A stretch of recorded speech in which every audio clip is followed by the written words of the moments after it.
Hi, you're interested in the Morphy Richards Atomist iron. I was too, so I asked AO why it was better than my current iron, and they sent me one to try and do a review, so here we go. First thing I noticed when I unpackaged it was how light and stylish it is. Really, really nice. I loved the thermoplate at the bottom. You can see through it, so I can watch myself ironing the creases in. The instruction manual that came with it was simple. There's a CD with a video and a QR code that's linked, so you can watch a video of it being used, or you can use the instruction book here, which is easy. First problem I came across was the base here, which concerned me when I saw it on the website, is quite large. Now it does actually fit on my ironing board. If it didn't, it's quite easy. It would sit on my worktop. The cable that the mist comes through is very, very long, and the electricity cable is over 2 meters long, so it could actually have sat on the floor and I would still have had plenty of room to use it. To turn it on, plug it in, turn the socket on, you press it on at the top.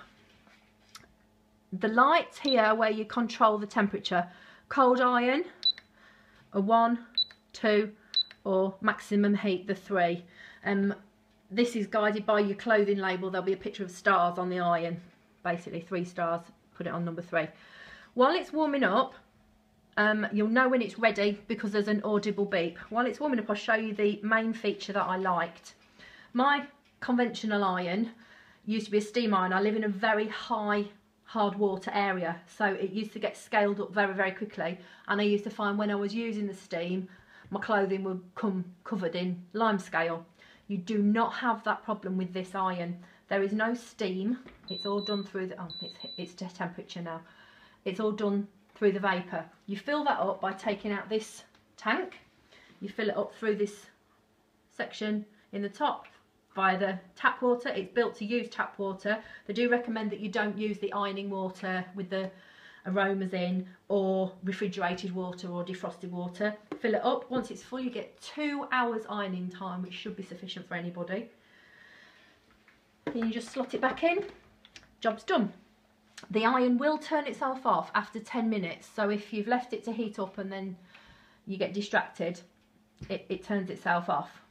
So it's to temperature now because it beeped to let me know. So I'm going to do a t-shirt first because this was one of the main things that I liked about it, that I have found. It doesn't advertise that it does this, but I found it does. You take the iron off, it's heat base, and you start by pressing this trigger under here, and it shoots a tiny, very fine mist of vapour out. And then you just basically iron as usual, and using the glass you can see through as your creases disappear, or you iron them in like I do. The main feature I liked was, as you're ironing, my son has a lot of these transfer t-shirts, my conventional iron used to smudge these and they'd run all over the place. This does not appear to do that. Now, as I say, they don't advertise it, but I've done quite a few t-shirts and it's not done it. Won't do the whole t-shirt, not necessary, but you can see, very simple. Next one I used to have problems with is jeans. Horrible things, crease up like mad. And again, you just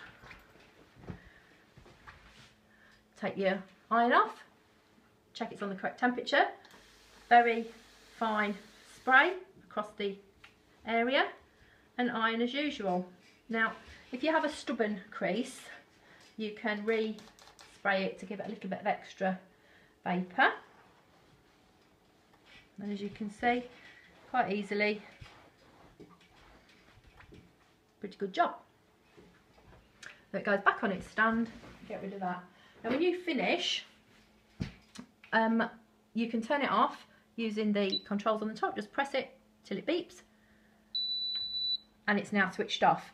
Now with my old iron, I used to have to leave it on the side, standing up to wait for it to cool down so I could safely put it in the cupboard. Obviously there is no cooling time with this. Because of this thermoplate, the iron stands on there very safely. It's got a ridge that holds it in place, so I can just lift that up now and store it away in my cupboard.